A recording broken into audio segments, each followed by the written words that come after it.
Les podcasts du Figaro.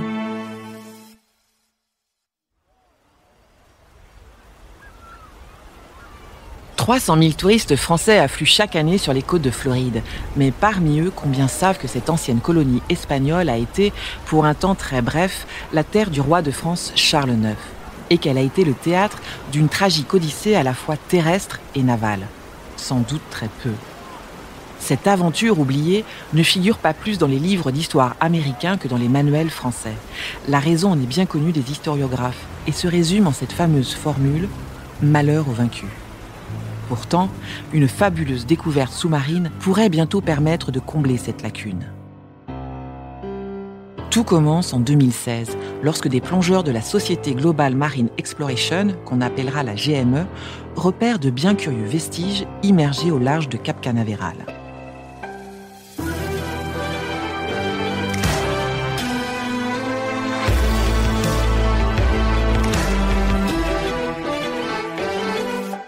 Bonjour, je suis Anne-Emmanuelle Isaac et bienvenue dans les récits du Figaro.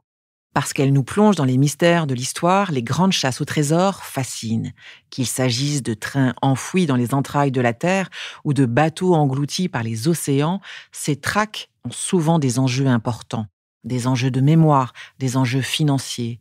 Elles nourrissent aussi la passion des aventuriers, mais parfois celle des États. C'est sous la vase, à 5 mètres de profondeur, que les plongeurs de la GME les ont aperçus. 3 lourds canons de bronze à l'effigie de la fleur de lys, une immense ancre et des boulets de canon. Des reliques beaucoup plus récentes les entourent. Ce sont des débris de lanceurs spatiaux qui datent de la conquête spatiale. Les ouragans qui balaient fréquemment le littoral ont fait ressurgir ces pièces inestimables. Lorsqu'il rend public sa découverte, Robert Pritchett, le patron de la Global Marine Exploration, sollicite l'avis d'historiens professionnels. Et la nouvelle stupéfie le petit monde franco-américain des archéologues et des archivistes paléographes. Selon la GME, les canons seraient au nombre de 22. C'est une bonne nouvelle pour cette entreprise puisqu'elle revendique le trésor et espère en retirer une exploitation fructueuse. Et ce chiffre de 22 canons, c'est aussi ce qui les a mis sur la piste suivante, celle de la Trinité, ce 3-mât de 24 canons qui a disparu en 1565 à l'issue d'une expédition désastreuse sur les côtes de Floride. Se pourrait-il donc que la flotte du corsaire dieppois Jean Ribaut ait été retrouvée ? Les premières images sont floues, mais elles révèlent une autre surprise. Il s'agit d'un pan de stèle en marbre sur lequel sont frappées 3 fleurs de lys. C'est la stupéfaction. Les chasseurs de trésors américains tiennent peut-être là une pièce à conviction rarissime. Elle témoignerait d'un fait historique majeur, mais sans lendemain.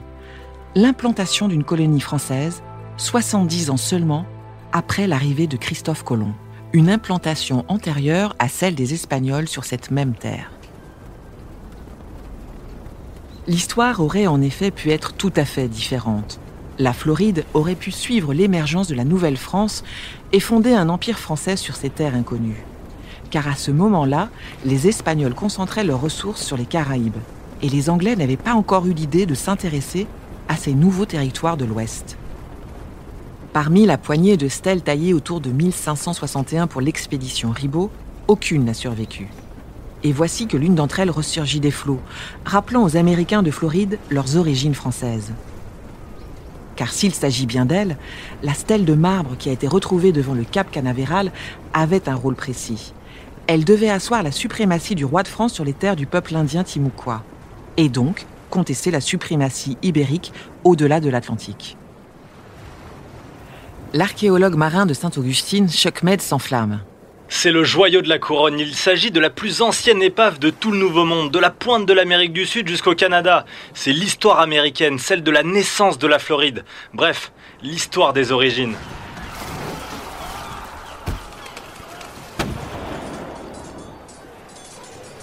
L'extraordinaire site du Cap Canaveral nous renvoie à un épisode tumultueux de l'histoire de France, celui des guerres de religion qui ont déchiré catholiques et protestants jusqu'au massacre de la Saint-Barthélemy en 1572.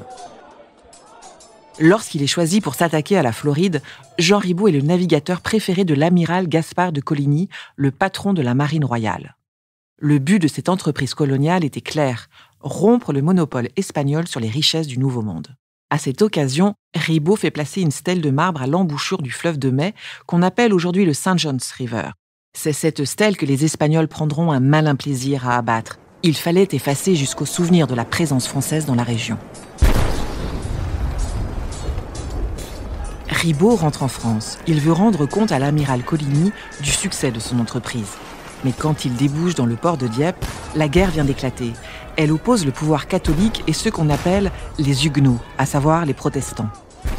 Ribault fuit alors en Angleterre, mais il sera emprisonné à la Tour de Londres pour avoir refusé de servir la reine Élisabeth. Pourtant, le récit de ses pérégrinations va donner des idées au pouvoir anglais, qui va commencer à tourner le regard vers ce nouveau monde prometteur. Quand Ribault sort enfin de prison en 1564, il apprend que les hommes qu'il a laissés sur les côtes de Floride ont déserté la reboute de Charlesfort. Tout est à refaire. Une deuxième expédition est partie sans lui et a érigé un autre bastion. C'est celui de Fort Caroline, où se trouve aujourd'hui la cité de Jacksonville, tout près de la Caroline du Sud. Mais là encore, les colons s'apprêtent à tout quitter à l'été 1565. Car ces marins sont peu doués pour l'agriculture, et à force de quémander de l'aide aux Indiens qui étaient pourtant bienveillants au départ, ils ont fini par les lasser. Ils ont même réussi à éveiller la fureur de Madrid à force d'attaquer les navires espagnols chargés des richesses sur la Carrera de Indias. C'est à ce moment-là que surgit une puissante escadre française commandée par un revenant, Jean Ribault. Avec 3 navires de guerre et 4 bateaux de transport, Jean Ribault emmène 600 colons. Hommes, femmes, enfants, soldats et marins, tous sont chargés de consolider Fort Caroline. Mais il est suivi par une autre escadre, espagnole celle-là, et plus puissante encore. Elle est commandée par l'amiral Pedro Menéndez de Avilés. Elle a reçu pour mission du roi Philippe II de traquer les Français et de les tuer jusqu'au dernier. Ribault est protestant, tout comme 85% de ses compagnons d'infortune. La couronne d'Espagne ne peut tolérer un tel affront. Impossible d'éviter la bataille, et c'est sur un coup du destin qu'elle va basculer. Le 10 septembre 1565, Ribault prend la mer avec ses navires. Il compte prendre à revers le fort espagnol de Sainte-Augustine et la flotte de Menéndez. Mais une monstrueuse tempête s'abat sur les navires français. Ils coulent ou finissent par s'échouer sur des bancs de sable. 500 naufragés dont Jean Ribault gagnent la plage. Ils sont à bout de force et se rendent le 24 septembre. Ribault est décapité sur place. Ceux qui accepteraient de se convertir devaient être épargnés. Mais tous refusent. Seuls 10 marins catholiques auront la vie sauve. Entre-temps, Menéndez est emparé de Fort Caroline. Hommes, femmes, enfants, tous passent sous le fil de son épée. Ce qu'il justifiera en disant « Je n'ai pas fait ceci comme un Français, mais comme un luthérien. » Le terrible massacre fut raconté en France par l'adjoint de Ribault, un certain René de Laudonnière, qui fut un des rares survivants. Cela provoqua un écho retentissant. En 1567, le Gascon Dominique de Gourgues veut venger Ribault. Il monte une expédition de 3 navires. Quand il parvient devant la Floride, il pille et massacre tous les Espagnols qui croisent son chemin. Et avant de rentrer en France, il laisse en réponse à Menéndez une pancarte où sont gravés ces mots. « Je n'ai fait ceci ni comme un Espagnol, ni comme un Juif d'Espagne, mais comme un traître, un voleur et un meurtrier. » Mais le mal est fait. L'éphémère tentative de colonisation huguenote de la Floride s'achève dans un bain de sang. Et la Trinité sombre dans l'oubli. Jusqu'à l'extraordinaire découverte de Pritchett. Le 29 juin 2018, la justice finit par trancher en faveur de la France en s'appuyant sur une loi de 2004, le Sunken Military Craft Act. L'épave était certes un navire de guerre, mais d'après cette loi, sa nation d'origine en reste l'unique propriétaire. Cette décision devrait donc permettre la récupération de l'épave par l'État de la Floride. Kate Fleming, la directrice du musée maritime de Sainte-Augustine, ne cache pas son enthousiasme. Cette décision va permettre la récupération de l'épave par l'État de Floride, en coopération avec la France. Il s'agit de l'histoire fondamentale de notre État. Cette épave est la plus importante de toutes celles trouvées dans les eaux floridiennes. Surtout, l'essentiel est sauf. Aucun arpenteur d'épave ne pourra plus revendiquer la Trinité. Il reste néanmoins à délimiter le cadre des fouilles à venir, à établir une feuille de route pour le renflouement des canons de bronze et de la fameuse stèle, et à financer leur restauration. Le 21 décembre 2018, l'État de Floride et la France signent une déclaration d'intention sur la mise en valeur du site archéologique de l'épave. Il faut encore lui trouver un cadre juridique et scientifique au niveau fédéral. Or, les négociations continuent de patiner, ce qui attise la frustration des descendants de Ribault. Le risque est aussi que certaines reliques disparaissent. Des plongeurs peu scrupuleux pourraient rôder dans les eaux alentours. Mais c'est un risque que les archéologues ne prennent pas très au sérieux. L'épave se trouve au nord de Cap Canaveral, juste en face des rampes de lancement de la NASA. Les gardes-côtes veillent donc en permanence sur le site. Le directeur du Centre d'archéologie historique de Floride, lui, se dit impatient que les fouilles commencent. Mais il ajoute dans un sourire « Après tout, la Trinité est là depuis 454 ans. Je suis sûr qu'elle peut attendre encore un an. »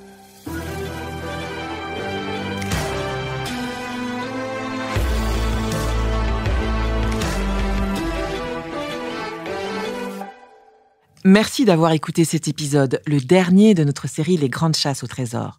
Vous pouvez vous abonner sur toutes les plateformes de podcast, nous laisser des commentaires, des étoiles et partager cet épisode avec vos amis. Vous pouvez également nous suivre sur le site lefigaro.fr et sur nos réseaux sociaux. L'histoire est à l'origine un article écrit par Morin Picard dans le Figaro du 22 août 2019. Il a été adapté et raconté par Anne-Emmanuelle Isaac et il est monté par Ben Dely. Les podcasts du Figaro.